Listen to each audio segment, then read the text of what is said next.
Today, what I'm going to be sharing with you all is my top base locations for both an early game or beginner style base, and then one for the late early game going into the medium or mid game section here, which is where I'm currently at on this character, on this world.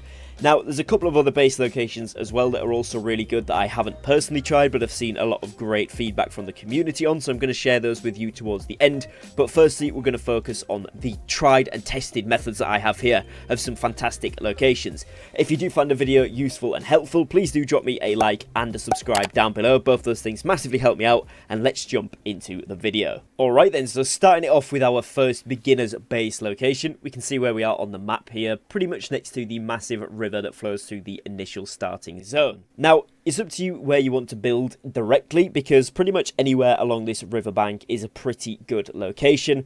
The reason I went for more towards the right side here rather than further up to the left is because there is actually some crocodiles and anacondas that kind of come in from this northern mountain or northern rainforest style area just above, which actually is the next tier of zone once you get up here.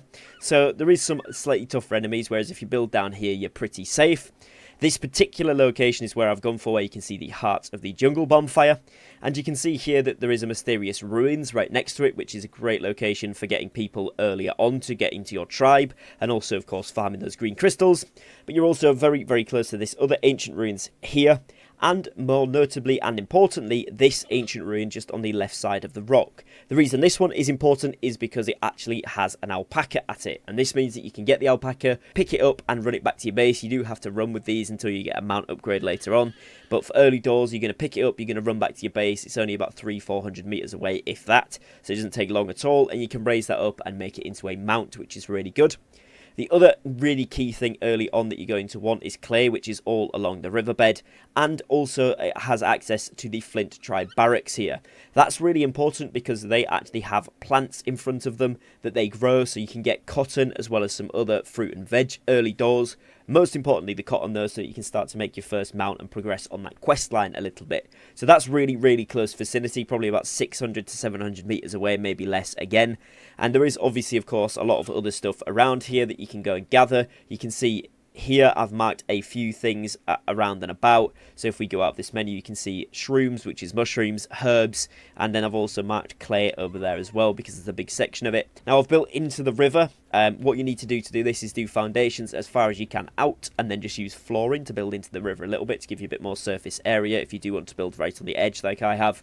Started to build this one nice and aesthetically pleasing. I went upstairs and made like a whole roof section where I had a water collector and was eventually going to expand this, but of course I realised I'm going to have to move further inland, so if you do build in this location I would certainly recommend making it a slightly smaller base than I have. But it's a really nice location, very easy access to early game and some of the early mid game resources there, and you can start to progress very easily and quickly move to a better location like the next one that I'm going to mention. So now onto the mid-game base. As you can see, this is where we are. If I scroll out on the map, we are right in the middle here in the Jungle King marker. If I scroll it out, you can see that it's pretty much on the furthest left part of the main island that you start on, but it's slightly inland at this top furthest left lake. Now, the reason that we're on the lake here is because obviously we have access to water. Clay actually spawns all the way around here, which is fantastic. And also we're looking at getting fishing traps into this lake as well, so that we can actually get some fish, which is pretty cool. Another reason this is a fantastic location is because in terms of progressibility, we do have some mines nearby. So we have the copper mine up the top there, and you can see it's guarded by an elite bush dog. We have a small pit here, which is guarded by just beasts, and it is a tin ore. And then the medium pit here for tin ore, which is guarded by the Flint tribe down the bottom. All of these locations are really, really good for once you hit that 20 awareness strength and start to go into the bronze era of the game. You can get that pretty easily. It's also very, very local to two ancient ruins, one outcast one if you're wanting to get people for your base, and one beast ancient ruins. Both of these are really good for getting the crystals up very, very quickly because they do respawn pretty fast.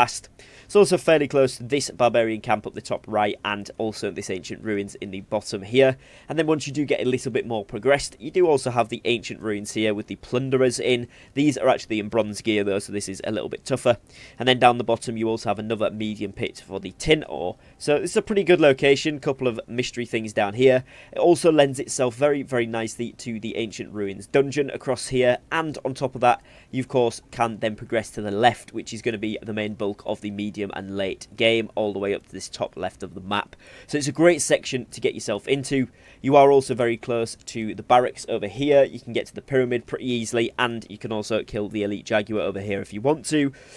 So this is a pretty nice area to be in, all in all. So in terms of what the area looks like then, when I was looking at the first base, I went for a more aesthetic approach. This time I've gone for functionability. I've realised that I might have to relocate even potentially another time after this. But this is what I've gone for, a big box style base. A couple of things outside, the well and the fertiliser bucket. A couple of farms over here which I'm going to expand on, and I'm also going to put in some animal pens and such in a short while around the base. Inside the base we've got half wood, half thatch at the moment. We're in the process of upgrading that. We do have a couple of mounts. We've obviously got the setup of all of the crafting locations and the bonfire inside too. And then you can see all of my storage here as well. Got plenty of people going out and doing their jobs. We've got access to water, which is really, really nice. I literally built next to the water's edge because it makes it much easier to fill these up. But also it gives you a really nice kind of buffer and barrier from this side. Rarely any enemies will come and attack you from here. It's pretty much just a capybara lake, which is nice. There is a couple of jaguars in the area, which does bring the difficulty of it up slightly. So when you are going around, and as you can see, some boars. So you do have to watch out for that if you are a lower level. I wouldn't recommend moving here until around level 16, 17 or 18 plus, depending how confident you are. If you are playing this in duo or with a group of people, a small group, then you can probably move here around level 15, if not before, because you will be a few of you able to defend the base with your tribesmen as well. Now, it's got good scope for resources. You've got stone, you've got clay immediately around you, you've got tons of trees, and you've also got tons of bushes. But you also have, like I mentioned there, the camps and also the mining pits. So you're going to be able to get the nice mid-game resources here, and this is going to set you up very nicely for success. So feel free to dip into this one. So now I've given you my starting and my mid-game base locations. Where else could you build if you were around that late, early game or that mid-game section? Well, you could also build up the top in this area just above this medium copper ore pit, maybe on the other side of the river around this location, or maybe around the foot of the river here going into the big section, because what you'll have access to is the ancient ruins, the copper mine. Of course, you will have to run a little further for the tin ore at that point, but you will be closer to the copper ore up here as well. Also the barbarian barracks of the claw tribe, the beast lair for the elite jaguar, and once you unlock some more of this map, you'll see that there's some more good stuff. I haven't done that yet on here, but there is some more good stuff up in this section, albeit you do need to be a higher level in order to access that content. But somewhere along this river I've seen a lot of people have some great success with. And another place, of course, would be this other slightly smaller but still fairly large lake. Here is pretty good, you're just not quite in between all of the resources like you are.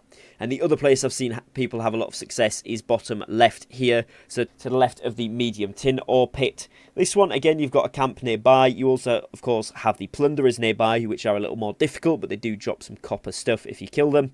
You've got access to the tin ore mines and, of course, the copper not too far. And you can then get across the river pretty easily to access that next tier of content as well. So, again, lots of people having some good success up along this coastline too. So pretty much anywhere in this most western point of this beginner isle is pretty good for a mid-game base. That's pretty much going to cover it for today's video. If you have enjoyed, please do drop me a like and a subscribe down below. Make sure you've got the notification bell on. There is going to be tons more SoulMask content coming very shortly to the channel, so don't miss out on that. Other than that, I'll catch you again very, very shortly on a brand new upload. So take care and peace.